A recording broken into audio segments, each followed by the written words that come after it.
Hey everyone, welcome back to the Million Dollar Nonprofit Podcast. Today I'm talking with Michelle Benson. She's a fundraising expert who's helping nonprofits get found by the right funders on LinkedIn. We're diving into why LinkedIn is one of the best tools for connecting with high value donors, corporate partners, and trust funds. If you've ever wondered how to get noticed by major funders, create content that actually works, or stop spinning your wheels on social media, Michelle's got some amazing tips. We talk about building your LinkedIn presence, engaging the right audience, and turning online visibility into real world funding opportunities. Whether you're just starting out or looking to level up your fundraising, this episode is full of practical strategies you can start using today. Michelle, thank you so much for being on the Million Dollar Nonprofit Podcast today. Thanks for inviting me, Tom. It's really good to be here. So I know today we are going to talk about the topic of LinkedIn, nonprofits, fundraising, and just not only growing donations, but exposure, member lists, things like that. And I have to say, I think this is probably one of the best conversations that we've ever had on this show because a lot of people feel like when they start a nonprofit or if they bring in a social media team, you have to be on every social media platform to have any type of success. But from the hundreds of thousands of people that we've actually talked to, LinkedIn is the one platform that they see the best success with. You have your Instagrams and your TikTok and your Facebook, but for some reason, LinkedIn always performs the best for nonprofits. So, tell us a little bit about how you got into the LinkedIn for nonprofit world, and maybe you can kind of shed some light on why LinkedIn is such a great platform for nonprofits. Okay, love to. Let's start there. Let's start with why it's such a great platform for nonprofits. It's a great platform for high value fundraising. And the reason that is because the decision makers are on LinkedIn. So I actually work with a lot of funders and fundraisers. I work with a lot of funders and fundraisers. And whenever I'm talking to the funding side, the sort of high level CEO, directors of CSR, trustees of trust funds, all the decision makers are on LinkedIn. And often they'll say, because they tend to be a little bit older, often they'll say, I don't do social media. And they don't even think that LinkedIn it's like a business tool. It's not social media to them. So they're not on TikTok. They're not on those places. Obviously, if you were doing things like, recruiting for a marathon or maybe challenge events and things like that, Facebook is fantastic. But really what you're looking at is to say, where are my audience? And when I'm targeting that audience, what mindset are they in? So when you're on LinkedIn with decision makers, not only are they on the platform frequently, but they're in a kind of workhead business space, which is where you want them. And then when you're on Facebook, it's more kind of casual, hobby, which is exactly where you want them when you want to recruit someone to go on a challenge event or do a marathon. So it's where are they and what mindset are they in when they're on the platform? Those are the two things. And the reason I got into this originally was because I worked for years and years as a fundraiser. And then I jumped over the other side of the fence in 2012 and became a funder. And when I was a funder, I was a director of a trust fund. I did joint funding with other funders. So I worked with corporates and major donors and other trust funds. And every time I went to them and said, let's do joint funding, let's put a joint fund together, everybody was saying, absolutely love to do joint funding, want to, pool resources and all that good stuff. Brilliant. On one proviso. And the proviso was no application forms. Everything had to be invite only. And that was because if you're a trust fund and you get got bombarded, or a CSR or a major donor, and you get bombarded with requests every day, you then spend your entire life wading through lots of requests. Well, it's not 1985 anymore. There's this thing called the internet. You can find stuff. So it's much better to hire staff and have those staff proactively find what you're looking for. a couple of things. A, it makes more sense. It's much more doable. But also, if you and I were, let's say we were going to give away $1 million tomorrow and we want to find 8 nonprofits to invest in, why do we need 5,000 nonprofits to send us an application form? Why can't we just, that it's not a great use of other people. It doesn't feel great for us if 5,000 people then start working, right? When we can only fund eight. So, or even 1,000 or even 300. So people want to be proactive. So when I was on the funding side of the fence, I started going to my fundraising colleagues saying, everyone I'm working with is looking to find the charities they want to invest in. What are you doing as a fundraiser to be found? And the answer was nothing. We've got our comms team sort of raising awareness, but nobody was saying, CSR directors are looking on LinkedIn. Let's put ourselves in their pathway to be found. So in 2018, I started an online course, which was how to be found by high value funders who are looking. And then that course has sort of grown, as it were, since 2018, and it's now like a how to use LinkedIn to fundraise, and it's just such a powerful, incredible tool. Your audience are on there; they're proactively looking, and they're in the right mindset. So put yourself in the pathway to be found is basically the strategy. Do you find that a lot of smaller nonprofits are just focused on like maybe the individual donor and not looking to be found by larger trust funds or foundations that are looking to give grants? Um, and is kind of the looking to be found something that they just have to learn when some of the individual donors funding dries up? Um, Not yes and no. So a lot of you're right. A lot of the smaller nonprofits are looking for those big donors, but they're looking for them one at a time. And what they're finding is that the outside world is just locked. So when I talk to, so I have now worked with over 1,000 fundraisers in 32 countries around the world. And the same problem comes up every time. It doesn't matter what country you're in, and it doesn't matter whether you're doing trust funding, corporate and or major donor, the same problem comes up over and over again. And that is, as a fundraiser, when I get in front of a funder, I have no problem talking to them. I can talk to them about my nonprofit. I can answer questions. I can be quite passionate about it and all that good stuff. The problem is getting in front of them in the first place. They spend hours and hours, trying to put on events, trying sending out invitations to like drinks dues, going through trustees address books, or trying to at least sending out cold emails, trying to cold call in one way or another. But the world is designed for all of us to sort of protect us from cold calling. So, somebody phones us up, it says no caller ID, we can swoosh it to voicemail. Or if I sent you an email and I'm not in your contacts and you don't know my name, I'm probably going to end up in the spam file. And so, all those CSR people, particularly, what drives them crazy is they tell me they get at least like 5 of these a day as can I meet you for coffee and advice.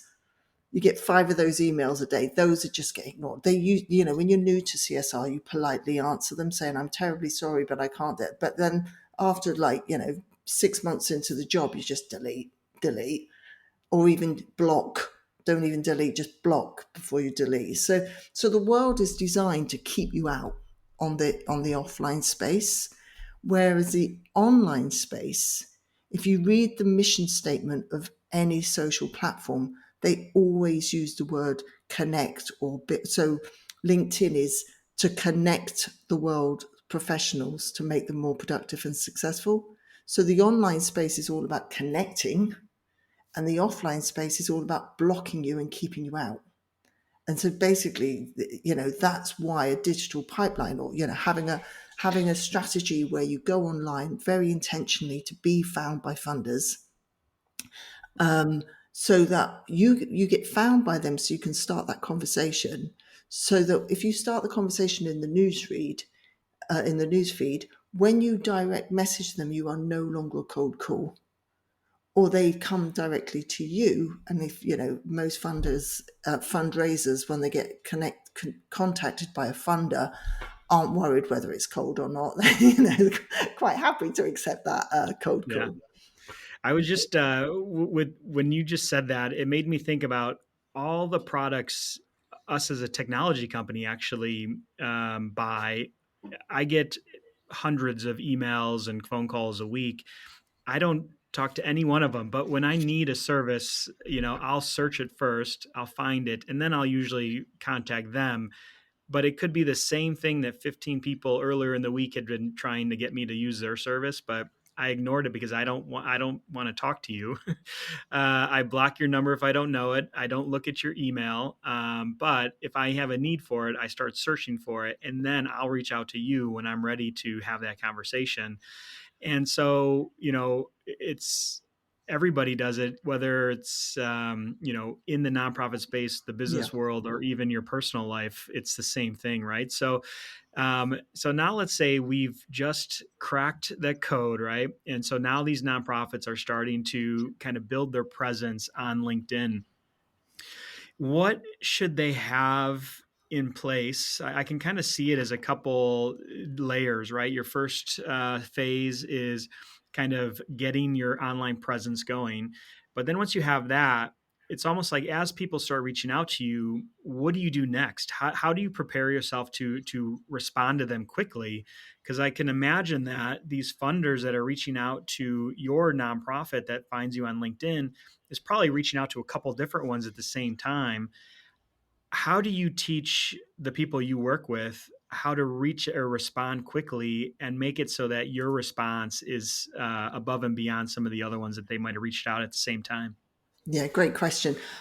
So it starts with, as you should imagine, it starts with preparation. So when I work with people, the first thing I do is we say, right, what's your goal? And I usually, I really push people to come up with a really, really clear, intentional goal. So if somebody says, my goal is to increase my connections on LinkedIn, I always say that's a tactic. That's not a goal. My goal is to become more visible on LinkedIn. That's a tactic. That's not a goal. So a goal would be, I want to go on LinkedIn and I want to be found by at least 10 corporates in the next 12 months that come to me so I can start a relationship with them. And I want them to a relationship which is worth at least 20K or whatever the figure might be. So we're super clear on what do you want and why do you want it. That's number one. So the fact that you want that and you need that for whatever reason usually means it's to fund X, Y, and Z. So there's a rationale for you for having that goal. Then I work with them to say, okay, if that's the goal, who's your absolute best donor? And I take them through an exercise of saying, not all donors are great.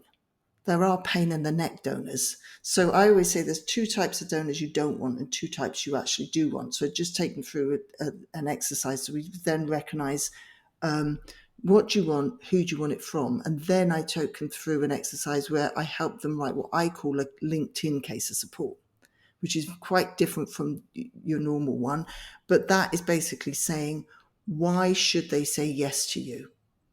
And not, but I don't want to hear surface level rubbish like, oh, I meet their giving criteria, because everybody meets, you and pretty much 20% of other nonprofits probably meet their giving criteria. So that's not good enough. So we do a deep dive in why should people say yes to you? And then it's that content of why they should say yes. That's how we set up their profile. And that's all what we make their content about. So by the time that will really get your visibility and that will get the engagement. So by the time someone comes to you, you've already done that work. So therefore you're then prepared. And I also help people, connect their LinkedIn accounts to their websites and all the rest of it. So it's very intentional. We're not just going on LinkedIn to make noise and just get engagement.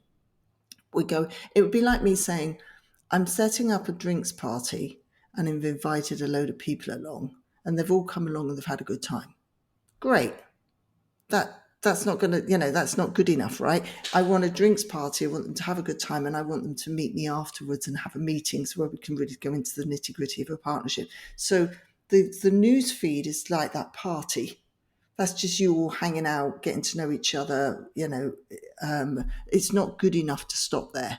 So what I'm actually showing people is to say, turn up on LinkedIn, get the attention in the news feed, but lay some digital breadcrumbs that lead to that meeting offline so that you can start fundraising, basically. And also should really stress, you don't have to post. You could comment.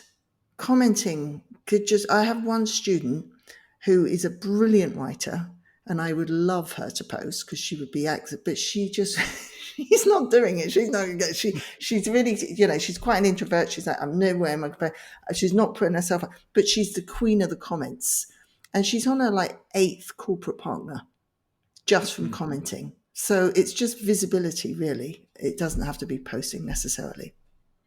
Well, and I know like nowadays, all the social media gurus, right? They're like, oh, you got to post every single day and multiple times a day to get the algorithms, going around and promoting you.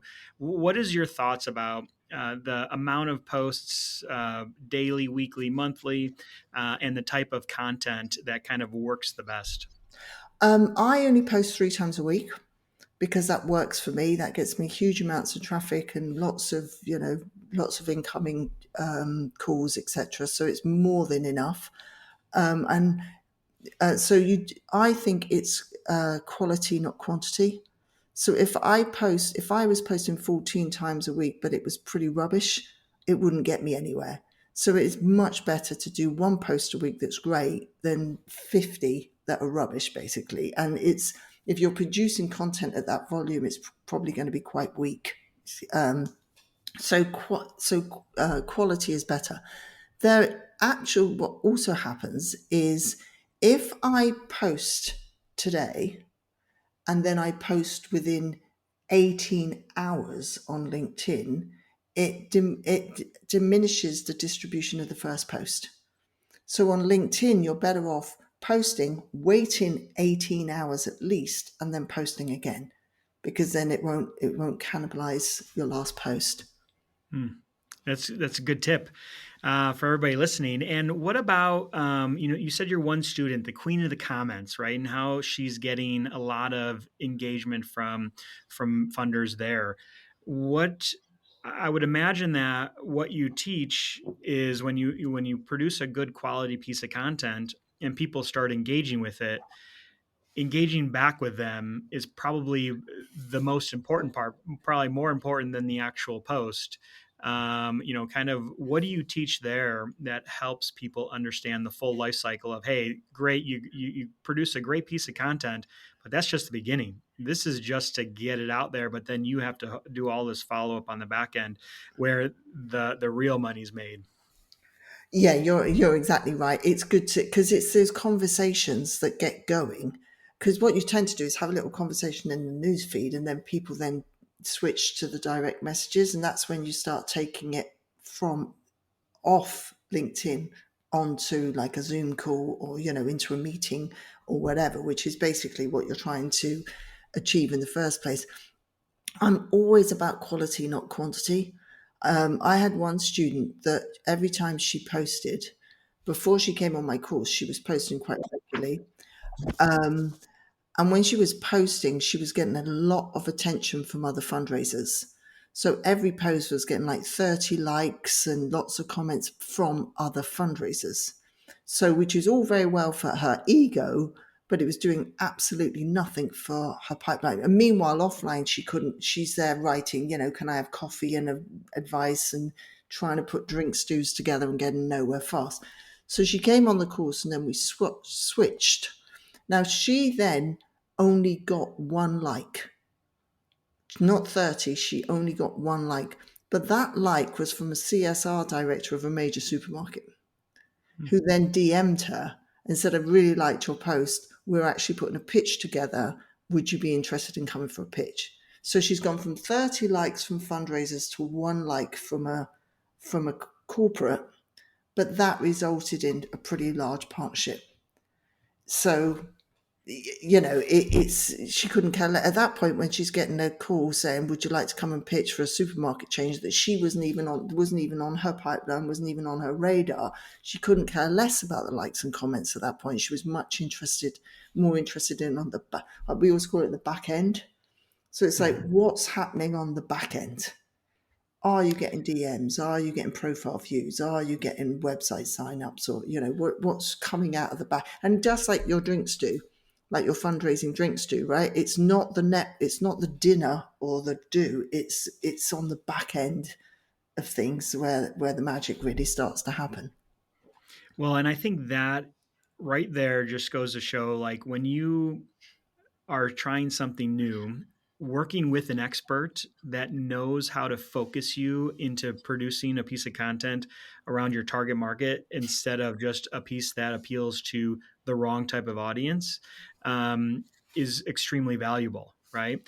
Yeah. And I think everybody can learn a lot by just talking to the people that have done it, had the success in that space, so that you can basically save yourself years of trial and error and get it done right the first time. So, Michelle, I know you put together a course. You work with people all the time. Before we go into how they can find more information about you, what would be one piece of advice for beginners that are just starting on LinkedIn that they can do to kind of see some success? Um, I would say just get in and start playing. Really play with the platform. So people are really scared to post.